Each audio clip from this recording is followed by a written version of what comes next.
entendido, le agradezco mucho. A través del chat pueden hacerlo.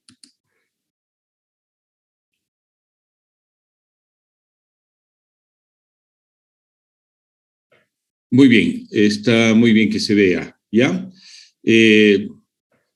Respecto a la bibliografía principal, les he dicho, los libros de consulta en farmacología son el Katzum, la 15ª edición, y el Goodman y Hillman, que está en la 13ª edición. Ambas están disponibles ya en las librerías, ¿ya? Entonces, en las librerías de la universidad, que están alrededor de la Calama, Final Calama, ¿ya? Son libros truchos, pero bueno, son libros que sirven, ¿ya?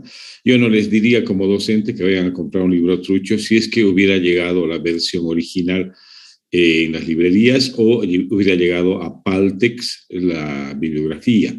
Ustedes saben que el programa Paltex de la Facultad de Medicina y, bueno, hay otras facultades también que están asociadas como odontología y bioquímica. Este programa Paltex es de la Organización Panamericana de la Salud, que proporciona libros a los estudiantes de estas 3 carreras para que puedan contar con bibliografía auténtica, financiada por la OPS, pero a costo intermedio, es decir, ni tan barato como un trucho, ni tan caro como un original. Entonces, a un precio intermedio. Yo generalmente promuevo este tipo de ofertas, pero cuando no hay ni en Paltex, no hay ni en librerías, yo digo, bueno, vamos a los truchos, ¿qué vamos a hacer? ¿No? Sin embargo, también informarles de que hay una versión digital, si ustedes pueden ver la forma de conseguirla, también es válida, la 15ª edición del Katsu, ¿ya? Muy bien, ahora vamos a continuar con nuestra clase. Ayer habíamos visto la farmacoterapia, primero la selección de medicamentos personales, ¿ya? Y había una pregunta que me decía si selección de medicamentos personales es igual a farmacoterapia orientada al paciente. Les voy a decir que son procesos que se encuentran muy cercanos y se integran en algún momento, ¿ya? Ahora les voy a explicar, haciendo un poco repaso de qué significa esto, que es farmacoterapia orientada al paciente, ¿ya? Acá hay también pasos y se van a dar cuenta de que muchos pasos son análogos a la selección de medicamentos personales, ¿no? El primer paso es definir el o los problemas reales, que son definir el diagnóstico en realidad, que necesita el médico como punto de partida para establecer el segundo paso, que es definir los objetivos terapéuticos. El tercer paso es definir alternativas tanto farmacológicas como no farmacológicas, y aquí sí entra todo el proceso de selección del fármaco P cuando pensamos en terapéutica farmacológica. Y obviamente, paralelamente a esto, hay que considerar una terapia no farmacológica que también puede ser útil, ¿ya? Luego el siguiente paso es hacer la prescripción, porque estamos tratando a un paciente, hay que prescribir y esta prescripción puede ser ambulatoria u hospitalaria. Luego hay que identificar parámetros de evaluación que vamos a supervisar mientras hacemos el tratamiento, si hay que pedir laboratorio, si hay que pedir radiografía, si hay que pedir otros estudios. Luego hay que establecer una buena relación médico-paciente en el sexto paso, como darle información, instrucciones y advertencias al paciente si es una terapia ambulatoria y a las enfermeras si es una terapéutica hospitalaria, ¿no? Y finalmente el séptimo paso, que es el arrancar con el tratamiento y supervisar este plan en la evolución de este plan, ¿ya? Entonces, eso es, en resumen, los pasos de la farmacoterapia. Vamos a ir desglosando cada paso. Hemos dicho el primer paso, dice, es llegar al diagnóstico. Obviamente hay muchos problemas que demandan diagnóstico, ¿no? Pero además les dije, hay otros motivos de consulta que hay que considerar, que son estos, que pueden motivar que el paciente llegue a pedir ayuda al médico, ¿no? Y hay que saber qué hacer en ese momento, ¿ya? Si es una falta de adhesión al tratamiento, hay que decirle pues, que se adhiera a la terapéutica, porque si no continúa un tratamiento no se puede evaluar el mismo y él va a seguir con problemas de salud, ¿no? Ahora, si viene por otra receta, hay que decirle que eso no está bien, que no le vamos a volver a recetar medicamentos que son de venta controlada. ¿Por qué? Porque no se justifica, ¿no ve? Si viene por problemas psicológicos o ansiedad, hay que decirle vaya al psicólogo o vaya al psiquiatra, que le manejen el tema mental. ¿Me entienden? Luego, el segundo paso es definir objetivos terapéuticos. Hemos dicho, existen objetivos de corto, mediano y largo plazo, pero hay que fijarse siempre en el cumplimiento de estos grandes objetivos, ¿no ven? El primer gran objetivo siempre es curar la enfermedad, que es un objetivo primario. Otro objetivo primario será reducir los síntomas, ¿no es cierto?, cuando la enfermedad es crónica y es de difícil manejo en cuanto a curación. Luego, un tercer objetivo primario es enlentecer la progresión de la enfermedad, por ejemplo, en la artritis reumatoidea o en la diabetes mellitus tipo 2 o en la diabetes mellitus tipo 1, por ejemplo. ¿No? Hay que mantener controles estrictos, el paciente tiene que vivir con dieta, medicación y un control permanente de daño en órganos blancos.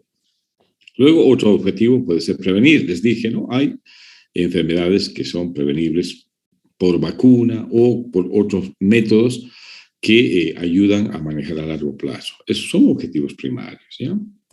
También en los objetivos primarios hay que considerar, perdón, no, ya estos ya no son primarios, pero sí también pueden ser importantes. Entonces, es no complicar o agravar las enfermedades ya existentes con un nuevo tratamiento, ¿no? Hay que evitar o minimizar efectos colaterales. Les dije, ¿no es cierto? No dar medicamentos que produzcan o induzcan un efecto secundario que en un paciente determinado puede ser muy grave. Por lo tanto, no complicar y agravar es un objetivo que hay que cumplir. Hay que elegir el fármaco que menos impacto tenga en el paciente que está con una dolencia y que puede agravar su estado de salud, ¿ya? Esto sí es importante.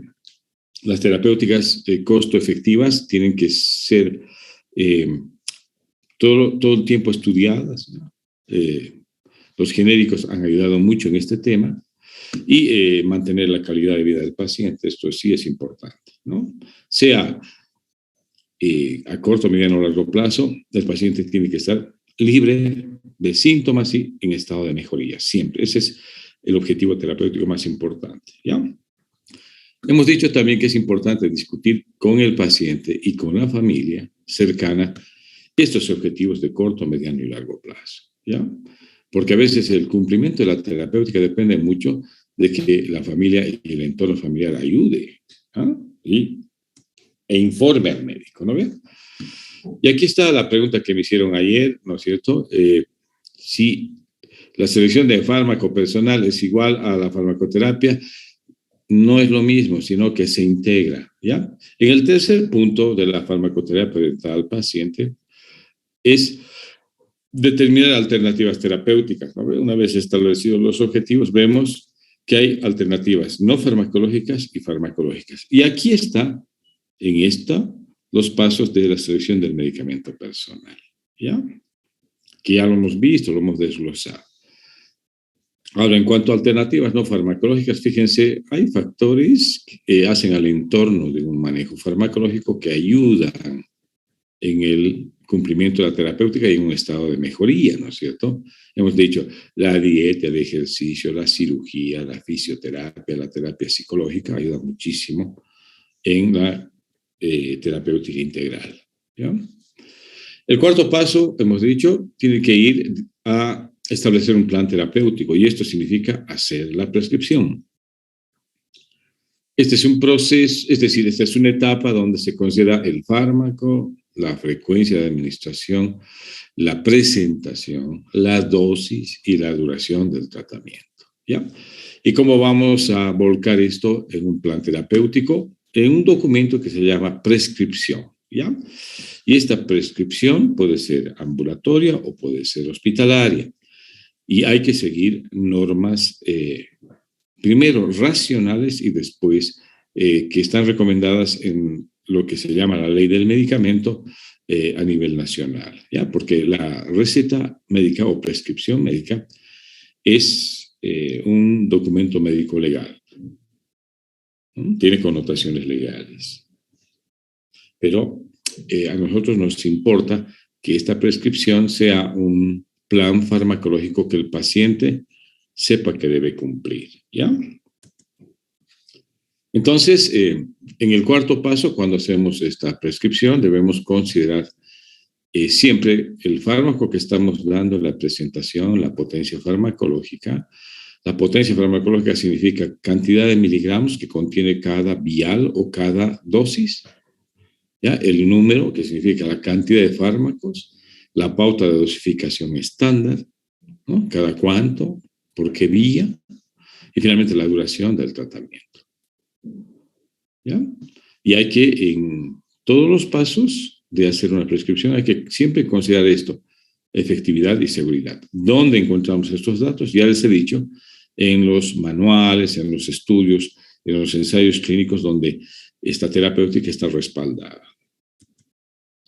¿Ya? Hemos dicho también que en el plan terapéutico, al hacer la prescripción, debemos considerar aquellos grupos especiales donde hay que tener mucho cuidado al formular una terapéutica farmacológica. ¿No ve? Pacientes embarazadas, pacientes que están en lactancia, pacientes que tienen edad avanzada. Les dije, hay situaciones y pautas de administración que a veces varían en esta población, ¿ya? En los infantes, en los pacientes que tienen insuficiencia renal, a veces hay que hacer ajustes de dosificación. En la insuficiencia hepática hay que tratar de evitar asociaciones farmacológicas que interactúan a nivel hepático, a nivel metabólico y que un medicamento desplace a otro hacia la toxicidad por el encontrarse en el mismo camino metabólico de inactivación, por ejemplo. ¿Ya? Hay que ver si hay otras enfermedades, ¿estamos? Hay pacientes que tienen contraindicaciones para cierto uso de terapéuticas. Hay que ver si hay o no antecedentes de alergia a fármacos. Esto sí es importante. En la historia clínica debe estar registrado esto. Y finalmente, si hay otras terapias que están realizándose en ese momento simultáneamente a la que quieres instaurar. ¿Ya? Entonces, vamos a ver cómo se hace la prescripción ambulatoria. Una vez que has hecho todo el ciclo diagnóstico, has establecido objetivos terapéuticos, has hecho tu plan farmacológico, hay que hacer la prescripción, ¿ya? Esto es tomarse todo el tiempo necesario como para escribir clara, legible y correctamente. Muy bien. ¿Qué debe de haber, digamos, en la parte superior? Los datos del médico, ¿ya? Arriba debe estar el nombre completo del médico, debe haber registrado la especialidad, si el médico la tiene, el domicilio y el teléfono, el número de registro profesional del colegio médico y el número del registro del ministerio, ¿ya? Todos los médicos tenemos una matrícula profesional que dice colegio médico tal número y registro ministerial tal número. Eso tiene que estar en la prescripción como datos del médico, ¿ya? En la parte de arriba. Ya en cuanto al paciente hay que registrar antes la fecha de la prescripción y luego los datos del paciente, ¿no ve? El nombre, la edad y el domicilio. Hay que anotar, hay que ser muy rigurosos en este tema, ¿ya? Inclusive yo a veces anoto hasta es decir, el teléfono, yo me copio el teléfono del paciente en la historia clínica. ¿Por qué? Porque cuando supervisas vos una terapia, a veces te gustaría saber cómo está tu paciente y cuando no vuelve a consulta especialmente o a control, ¿ya? Entonces, acá el nombre completo del paciente, la edad y el domicilio, ¿listo? Ahora, el símbolo RX o RP, que significa el receipt o dispénsese, ¿no? Que es la traducción y es el anticipo de lo que es el plan farmacológico en sí, ¿ya? Esto es lo que, digamos, comanda hacia abajo todo lo que es la prescripción médica, ¿ya? ¿Qué debes poner en el cuerpo de la receta? ¿Ya? Primero, el nombre genérico o el nombre comercial. ¿Listo? Esto del laboratorio que lo produce es opcional, ¿ya? Eso es cuando tú quieres, por ejemplo, si dices, voy a recetar lo que les dije, ¿no? El ejemplo que les di. Si voy a prescribir a un paciente que tiene una infección severa, un medicamento que necesito sea el adecuado y que tenga principio activo y esté garantizado, le pondré pues el nombre de, pónganse, comercial, porque sé que el laboratorio que lo produce es fiable y que tiene el principio activo. Cuando especialmente hay genéricos que están compitiendo con este nombre o con este medicamento que no tienen datos de fiabilidad, no son muy confiables, ¿ya? Entonces, en ese caso, pongo el nombre comercial, inclusive el laboratorio que produce, ¿ya? Luego, al lado, la presentación. Si son cápsulas, si son viales, si son parches, si es suspensión. Y es importante esto, cantidad de principio activo, ¿no ven? Ustedes cuando ven amoxicilina, ¿sí? Comprimidos o cápsulas de 1 gramo, ya estamos viendo esto que se llama potencia o cantidad de principio activo, ¿ya? Y luego las instrucciones para su uso, ¿no ven? Dosis, vía de administración, horario de administración y duración del tratamiento. Todo esto tiene que estar debajo del receipt, que se llama el cuerpo de la receta, ¿ya? En algunos casos hay que verificar también de que si es necesario que tomen ayunas, lo haga así o después de los alimentos o con los alimentos. También hay que especificar esto. Supónganse, si yo voy a administrar antimicrobianos que tienen el mecanismo de acción de inhibir la síntesis de proteínas, por ejemplo, les digo, la acitromicina o la claritromicina o la eritromicina, que es la molécula prototipo, digamos, de los macrólidos, yo tengo que explicarle al paciente de que cuando ingiera el medicamento esté lejos de la toma de los alimentos. ¿Por qué? Porque así es como mejor se absorbe y tiene mejor volumen de distribución, llega mejor al sitio de acción en concentraciones adecuadas, se distribuye muy bien, se metaboliza y se excreta de manera prevista. Pero cuando no le explico esto y el paciente toma con los alimentos, estos se unen a las proteínas de los alimentos, no se llegan a absorber en la cantidad esperada y por lo tanto no tienen la efectividad como cuando se les recomienda adecuadamente. ¿Entienden? Entonces, esto también hay que explicarle y tiene que estar escrito, es decir, tomar un comprimido en ayunas antes de ingerir alimentos, si es un fármaco que necesita de este tipo de condiciones para absorberse, ¿ya? Y otras cosas que vale la pena insistir, ¿no? Si es en horario, que lo haga en horario. Si es PRN, que lo haga en caso necesario. Que no consuma bebidas alcohólicas y que no cometa transgresiones alimentarias. Y finalmente, acá abajo va la firma del médico, ¿ya? Esto es lo que se recomienda normalmente y se aconseja hacer, ¿no? Pero, sin embargo, tú te encuentras con esto, ¿no? En la práctica de fármaco hagan esto ustedes, ¿ya? Seguramente todos sus docentes les van a pedir, traigan una receta de la casa y trataremos de descifrarla, ¿no? Y de repente tienes esto. A esto nos hemos acostumbrado. ¿Mm? ¿Qué dice acá? Anda a saber qué dice. ¿No ven? ¿Qué quiere decir esto? Dice pastillas, algunos dicen sí, es pastillas, y el medicamento es formitrol, ¿no ve?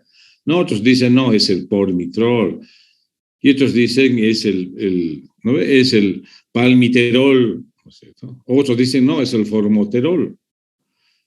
Ya empezamos a distorsionar las recomendaciones de una prescripción racional y adecuada. ¿No ve? Algunos dicen, aquí dice pastillas, no, dice frutillas, entonces debe venir afrutillado con mejor sabor. La prescripción no es un concurso de descifrar, ¿no es cierto? No es así, ¿no? Esto a veces es chino, no sé si es chino o japonés, pero esto es lo que no debe de realizarse. No tenemos ningún justificativo los médicos que nos permita darnos este lujo para que el paciente no entienda y por lo tanto no cumpla la terapéutica. Quizás esta forma de prescripción es la que sabotea nuestro proceso de farmacoterapia orientada al paciente, porque el paciente no entiende y por lo tanto no va a cumplir. ¿Ya? Esto evitar, ¿ya? Hoy en día en los seguros nos obligan a nosotros a hacer la prescripción a veces ya impresa, que es mejor, donde puedes tú explicar y plasmar en indicaciones el tratamiento en sí. ¿Ya? Entonces, ustedes acostúmbrense en la práctica, vamos a hacer una práctica de prescripción y van a ver cómo se prescribe y se debería prescribir adecuadamente. ¿Ya? Esto es parte de la cultura de hacer un buen manejo de la prescripción. Ya que la prescripción te lleve y te conduzca hacia el alivio de las dolencias del paciente, que no sea un instrumento de confundir al paciente y de atentar contra lo que se llama la farmacoterapia. ¿Ya? Ahora, cuando les he dicho hay que hacer énfasis en esto, les voy a dar un modelo. ¿Ya? Por ejemplo, dice, hay que explicar el medicamento que es genérico o el nombre comercial. Paracetamol es el genérico, ¿no ven? Cuando dice forma farmacéutica, dice es comprimidos, hay que poner comprimidos. Cuando dice la potencia es 100 miligramos, o sea, cada comprimido tiene 100 miligramos. ¿Qué número de comprimidos le va a dispensar la farmacéutica? 10 comprimidos, pónganse. ¿Ya? Ahora, en las instrucciones en cuanto a la prescripción, ¿qué debe hacer? Tomar. ¿No ve? ¿Cuántos? Un comprimido. ¿Con qué frecuencia? Cada 8 horas. ¿Por qué vía de administración? Por vía oral. ¿Cuál es la duración del tratamiento? 3 días. ¿Ya? Y si hay otro fármaco, esto anotar en la misma secuencia. ¿Ya? Esa es la forma correcta de prescribir un plan terapéutico en una prescripción ambulatoria. Si tú vas a suponer, no supongas nada. Les digo, en la prescripción ambulatoria, el paciente, si no le indicas bien qué debe de hacer, él empieza a distorsionar su terapéutica. ¿Ya? Si hay otro fármaco, lo mismo, en el mismo orden y con el mismo detalle. ¿Ya? No te olvides que la prescripción ambulatoria es lo que llega al paciente, lo que el paciente debe cumplir. Si está al lado de un familiar, el familiar que nos ayuda a supervisar la terapéutica, especialmente si son niños y son ancianos. ¿Ya? Pero si tú te das cuenta, esta prescripción ambulatoria es la más vulnerable de todas, o de aquella, inclusive la hospitalaria. Por la hospitalaria va dirigida a una enfermera y se cumple sí o sí de acuerdo a supervisión. En cambio, esta recibe el embate de la abuelita, de la comadre, del micrero, del conserje del edificio donde vive, porque todo el mundo atenta contra esto. Es más, llega a la farmacia y la farmacéutica le puede cambiar esta prescripción y darle otra cosa. Entonces, ¿qué se necesita para que esta prescripción se cumpla? Una buena relación médico-paciente y un compromiso del paciente a seguir esta terapia. Y hay que avisarle y advertirle de que hasta va a aparecer su mejor amigo y le va a decir, no tomes el paracetamol, es un veneno, yo te voy a recomendar otra cosa, y se acabó tu prescripción. Entonces hay que advertirle hasta de eso al paciente para que pueda sujetarse, adherirse a este tratamiento. Ejemplo, aquí está. ¿No ve? Los datos del médico completitos, más los datos del paciente, hay que anotarlos. El cuerpo, la receta, el recibo, todo lo que les he dicho. Y acá abajo, las recomendaciones, ¿no ve? Tomar cada cuánto tiempo, etcétera, etcétera. Y el nombre del médico y la firma. Esto es la prescripción ambulatoria. Ahora vamos a ver la prescripción hospitalaria. En la prescripción hospitalaria hay 7 elementos básicos. ¿Ya? Fíjate, 1 es información especial referente al paciente. En la prescripción hospitalaria les voy a ratificar que viene a veces como órdenes médicas que se dan al paciente en un ambiente hospitalario o que se va a internar en un ambiente de una clínica. ¿Ya? Esto va dirigida no a él, sino va dirigida al personal que está encargado de este tipo de actividades en la institución llamada hospital. Y generalmente son enfermeras o residentes de medicina. ¿Ya? Entonces tiene 7 elementos básicos. 1, la información especial referente al paciente. Vamos a ver después qué connotaciones tiene. 2, las actividades del paciente. 3, el régimen, si va a recibir algo por vía oral o va a recibir todo por vía parenteral. 4, los líquidos, ¿no? Generalmente son líquidos intravenosos que se pasan con cierta frecuencia a ciertos volúmenes. Luego, el control de signos vitales y peso, si es monitoreo, si es cada 8 horas el control de la presión, también hay que hacerlo. Hay que registrar el peso al ingreso y el peso a medida que va evolucionando el manejo. Si estamos con un paciente con insuficiencia cardíaca, por ejemplo, estamos fundiendo edemas, hay que ver si esto se está cumpliendo a través del control del peso y a través del control clínico. Luego vienen las instrucciones especiales a residentes y enfermeras. Les voy a explicar pues, qué alcance tiene. Y al último, fíjense, es el tratamiento. Todo esto se llama prescripción hospitalaria y viene a veces, aquí en Bolivia generalmente viene como órdenes médicas. ¿Por qué se escribe así órdenes médicas? Porque estas se cumplen, no se discuten ni se las cambian. ¿Ya? Es esta nuestra responsabilidad, por lo tanto, la prescripción hospitalaria es resorte y responsabilidad del médico. Nadie puede cambiar, solo el médico tratante. Vamos a ver qué pasa con el primer punto, información especial referente al paciente. ¿Ya? Entonces, primero, hay que poner servicio al que está siendo admitido. Si es paciente para cardiología, hay que poner paciente, ¿no?, con alteración de la presión arterial o con un problema cardiovascular, entra a cardiología, ¿ya? Y hay que describir todos los problemas especiales que deben conocer residentes y enfermeras, ¿no ve? El diagnóstico, ¿no? Paciente con crisis hipertensiva, ¿no? Por ejemplo, hay que explicar si es o no una urgencia o si es o no una emergencia, ¿ya? Por ejemplo, en algunos casos hay que explicar paciente hemodinámicamente descompensado con edema agudo de pulmón, va a cardiología. Eso es la información especial que necesita el paciente. Con esta información ya las enfermeras actúan de inmediato para ubicar al paciente en el lugar que corresponde y darle el manejo urgente que necesita, ¿no ve? Lo mismo pasa cuando hay un paciente diabético descompensado que se interna con acidosis diabética. Entonces, todo esto es información especial. Paciente con diabetes tipo 2 o diabetes tipo 1, perdón, descompensado con acidosis diabética. Ingresa a la unidad de endocrinología. ¿Estamos? Y lo mismo pasa en pacientes intoxicados con barbitúricos o en pacientes con traumatismo encefalocraneano.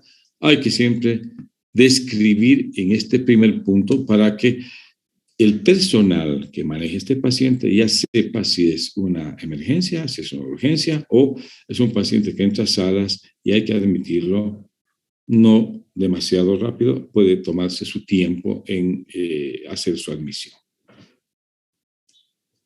¿Ya? Hay que ver si es un paciente en estado crítico, compensado o no compensado. Hay que ver si tiene alguna sensibilidad conocida o alergia a algunos medicamentos, ¿ya? Y obviamente también hay que verificar si son pacientes que están en estado de conciencia o están inconscientes. Esto obviamente lleva a tomar medidas para que la vía aérea sea controlada y haya despeje de la vía aérea cada cierto tiempo por secreciones que pueden broncoaspirar, ¿no?, y complicar un estado grave. Entonces, todo esto es información especial y esto tiene que estar escrito en el primer punto, ¿no ve? Paciente con edema agudo de pulmón, descompensado con antecedentes de hipertensión arterial. Entonces, ya sabe el personal qué manejo se le da a este paciente. Debe ser prioritario, ¿no es cierto? Muy bien. El segundo punto que debemos registrar en las órdenes médicas o en la prescripción hospitalaria son las actividades del paciente, ¿ya? Y aquí, fíjense, hay que indicar si el paciente tiene que estar en reposo absoluto o en posición semi-Fowler o puede estar con una deambulación autorizada, digamos, ¿no? Reposo absoluto o reposo relativo, ¿ya? Esto sí se debe registrar bien, ¿no ve? Porque en algunos casos las enfermeras del Viedma hacen empujar a las ambulancias que no arrancan a los pacientes que están internados, ¿no ve? Entonces, esto tiene que estar registrado en letra clara, ¿ya? Y es importante para los pacientes que necesitan reposo absoluto, es importante indicar en qué posición va a estar el paciente. ¿Ya? Hay pacientes que pueden estar en decúbito dorsal, activo, no hay problema, y hay pacientes que deben estar en posición Fowler o semi-Fowler porque tienen algún problema broncopulmonar, por ejemplo. ¿Ah? O a veces necesita posiciones de Trendelenburg en algunos casos especiales, ¿no es cierto? Entonces, esto debe estar registrado en las actividades del paciente, ¿ya? Inclusive, se restringe o no las visitas en casos especiales también. El paso 3 es el régimen, ¿ya? Fíjense, generalmente en todos los casos de internación, los pacientes entran a NPO, es decir, nada por vía oral. Por lo menos las primeras 24 horas. ¿Ya? Entonces, el régimen hay que explicarlo, hay que poner nada por vía oral. Si es nada por vía oral, no hay que darle nada pues, por vía oral. No hay que darle ni medicamentos por vía oral, porque al hospital se ingresa generalmente en las primeras 24 horas a recibir un tratamiento urgente y por vía parenteral. Nada por vía oral. ¿Ya? Entonces, en el régimen, en este tercer paso, hay que explicar el NPO, por ejemplo, nada por vía oral. ¿Ya? Ahora, después de que ya ha pasado la emergencia, si permanece internado y ya recibe dieta, hay que explicar qué tipo de dieta va a recibir, ¿no? Si es una dieta líquida, si es una dieta hipocalórica, si es una dieta hiposódica o hipograsa y poquito también. La cantidad, hay que explicar. ¿Ya? Entonces, esto en régimen. ¿Listo? Ahora, en algunos casos, contamos en los hospitales con un servicio de nutrición, felizmente. En la facultad tenemos una facultad de nutrición y obviamente ahí se capacita profesionales en el tema nutricional, que tienen una importancia muy, muy grande cuando se maneja al paciente internado. ¿Ya? Ellos pueden hacer dietas con restricción calórica, con restricción sódica, con restricción en azúcar, hipercalóricas, hiperproteicas, en fin, ellos manejan muy bien este tema. Y hay que hacer trabajo en equipo con las nutricionistas. ¿Ya? Eso va en el tercer punto, que es el régimen. ¿Ya? Ahora, si hay cosas que están prohibidas, obviamente hay que registrarlas. ¿Ya? Esto con la ayuda siempre de un buen personal y profesionales en nutrición. ¿Estamos? Y también cuando el paciente va a ser dado de alta y se va, hay que pedir a la nutricionista que le haga un esquema dietético de nutrición para que éste cumpla ya cuando llegue a la casa. ¿Ya? Generalmente a veces los pacientes hipertensos o los pacientes diabéticos necesitan dietas especiales. Por lo tanto, las nutricionistas deben estructurar una prescripción en cuanto a nutrición para que el paciente ya ambulatorio pueda cumplir y pueda mejorar su condición de salud. ¿Ya? Los líquidos, el cuarto paso, hay que explicar bien si es NPO, NPO, pues, ¿no ves? Pero ¿qué líquidos le damos? Se dan por vía parenteral, ¿no es cierto? ¿No? Entonces, hay que ver volumen de la solución, la composición de la solución, la vía y velocidad, y si se añaden o no medicamentos paralelamente a su administración de líquidos. Ejemplo, destroza al 5%, ¿no es cierto? ¿Ya? Vía intravenosa, velocidad, 42 gotas por minuto. ¿Ya? Alternar con solución fisiológica también a la misma velocidad y goteo. Y si se añaden medicamentos, hay que ver qué medicamentos se añadieron, qué dosis y a qué velocidad van a entrar cuando se utilice ya la vía intravenosa como una vía de administración de fármacos. Entonces, hay que explicar bien. Y esto tiene que estar clarito, clarito. ¿Eh? Y si es necesario hacer un control de líquidos administrados y líquidos eliminados, también hay que decir control hidroelectrolítico de líquidos administrados y líquidos eliminados. O balance hídrico, ¿no es cierto? Eso se llama balance hídrico. ¿Ya? Entonces, es importante este punto y debe estar bien escrito. Lo que no se escribe no se cumple. ¿Eh? Ojo, esa es la regla. Pero se supone, nada, doctor, usted no escribió, no se le hizo. ¿Estamos? ¿Ya? Yo les digo, frecuentemente en el hospital se hace bien la prescripción y tú pasa, date una vueltita siempre por la sala de internación para ver esto que pasa cotidianamente, les digo. Uno, si no está bloqueada la vía y el goteo no está ingresando. Esto pasa frecuentemente, que el paciente está deshidratado, demacrado, no mejora. ¿Por qué? Porque nadie se cercioró de que no está ingresando el suero, la solución al paciente. No le están dando al paciente una hidratación adecuada. Obviamente, ¿cómo va a mejorar su condición si no está recibiendo la solución recomendada a la velocidad recomendada y además, por esa vía no se olviden que a veces ingresan medicamentos también. Entonces, esto debe verificarse permanentemente. Es por eso que nosotros recomendamos siempre que en los hospitales, en cada sala haya una licenciada en enfermería. Las licenciadas en enfermería supervisan estos aspectos que hacen la diferencia entre un buen manejo y un mal manejo de un paciente en proceso de recuperación a un paciente estacionario que no mejora. ¿Ah? De verificar solamente esto. Si está la vía aérea permeable, si está el tubo endotraqueal y ahí se le está aspirando las secreciones, si está entrando el líquido y a qué velocidad, si hay o no débito por la sonda Foley. ¿Por qué? Porque en el balance hidroelectrólico hay que controlar cuánto administramos y cuánto se elimina por vía urinaria. ¿Entienden? Eso es. Entonces, si vamos a administrar, además de la solución que ya trae una etiqueta, medicamentos, hay que registrar esto en una etiqueta adicional. Por ejemplo, si administramos 1000 cc de dextrosa, ¿no es cierto? ¿No? ¿Estamos? Una ampolla de dextrosa al 5% con agua intravenosa a 100 centímetros por hora, digamos, ¿no? O vamos a utilizar el suelo fisiológico como vial y vamos a administrar cloruro de potasio, hay que registrar también esto, ¿no?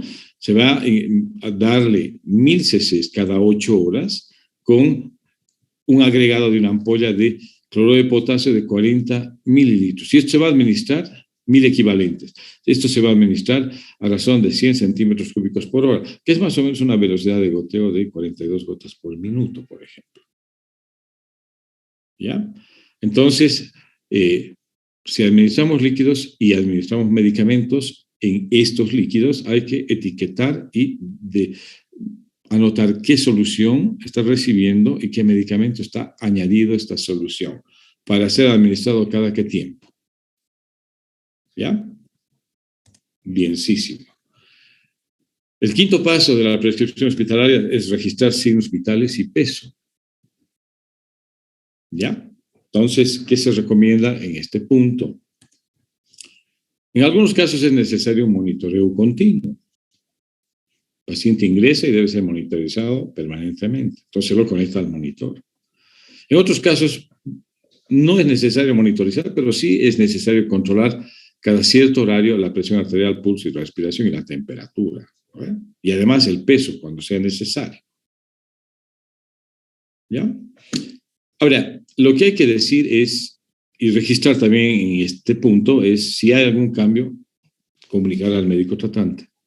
Por ejemplo, pacientes hipertensos que hacen crisis hipertensivas durante la internación y estas, si son registradas, hay que avisar al médico tratante para ver qué medicación se va a utilizar para normalizar esa presión. Estoy hablando de pacientes internados. ¿Eh? ¿Listo?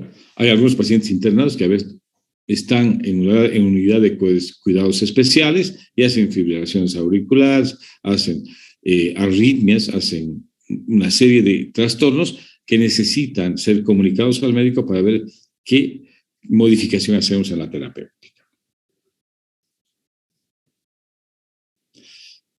Finalmente, ¿a qué se refiere esto con instrucciones especiales a residentes y enfermeras, que es el sexto paso de la prescripción hospitalaria? ¿Ya?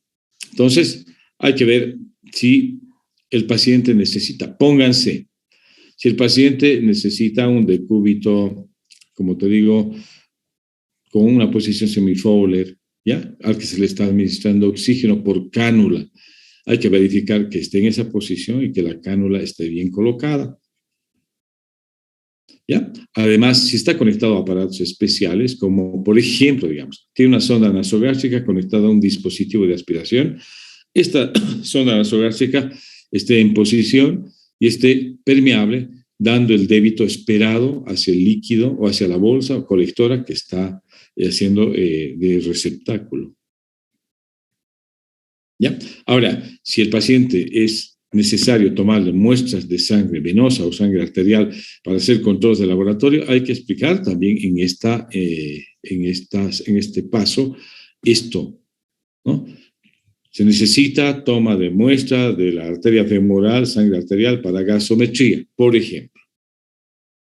O se necesita tomar una muestra de sangre de la vena para hacer glicemia cada 8 horas.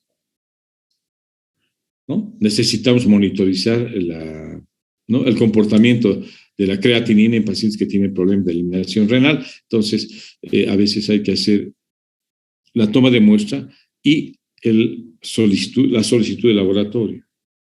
¿Estamos? Entonces, esto es instrucciones especiales. ¿Ya? A veces los pacientes salen de quirófano, tienen un tubo torácico, este tubo torácico está conectado a un sello aspiración bajo agua.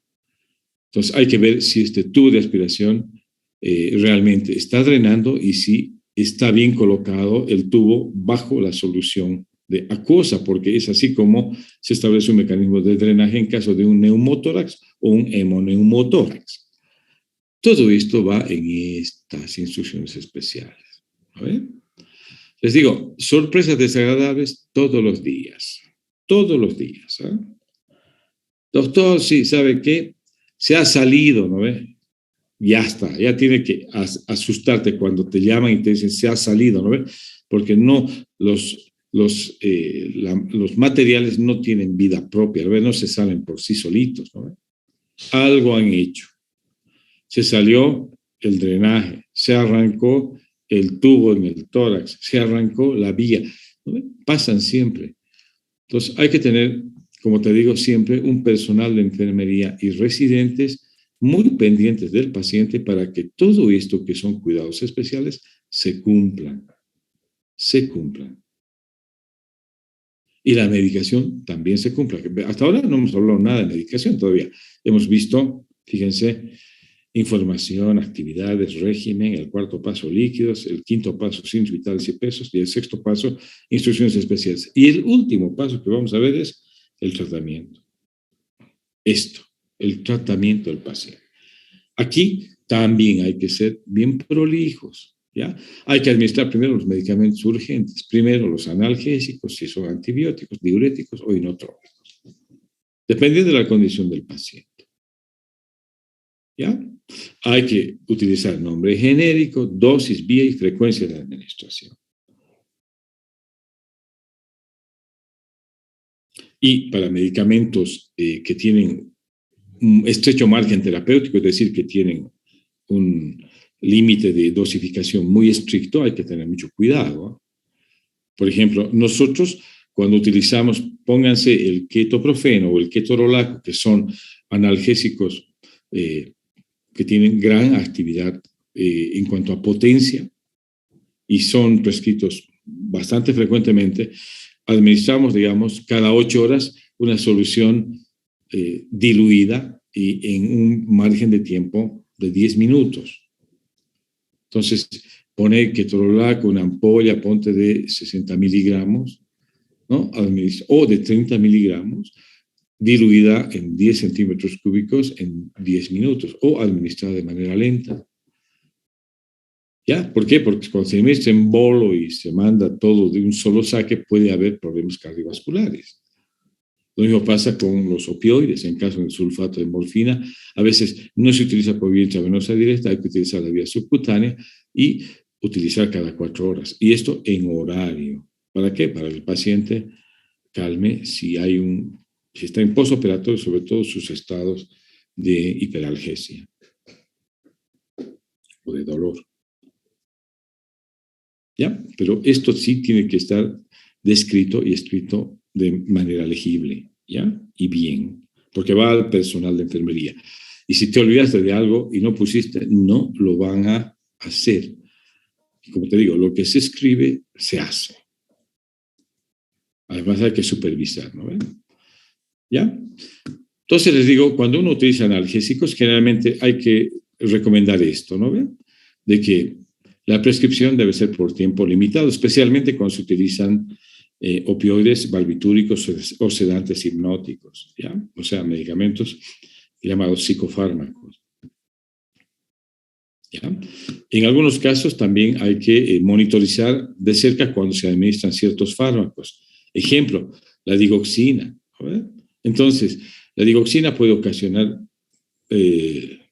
bradicardia, ¿no? A veces los pacientes entran en lentificación de su frecuencia cardíaca. Entonces, hay que recomendar en el tratamiento escribir si la digoxina ocasiona bradicardia y el pulso baja a menos de 50 por minuto, no administrarla.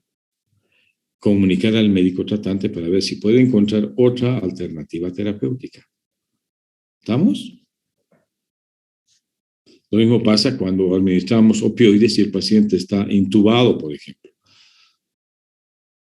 Hay que ver si hay o no signos de depresión respiratoria para ver si podemos utilizar otro esquema analgésico. ¿Ya? Y luego, más abajo, primero los medicamentos importantes, analgésicos, antimicrobianos, inotrópicos, etc. Después, más abajo, se ven los medicamentos menos urgentes, ¿no ve? Si tiene náuseas, si tiene vómitos, un antiemético, por ejemplo, la metoclopramida, ¿no ve? ¿Ah?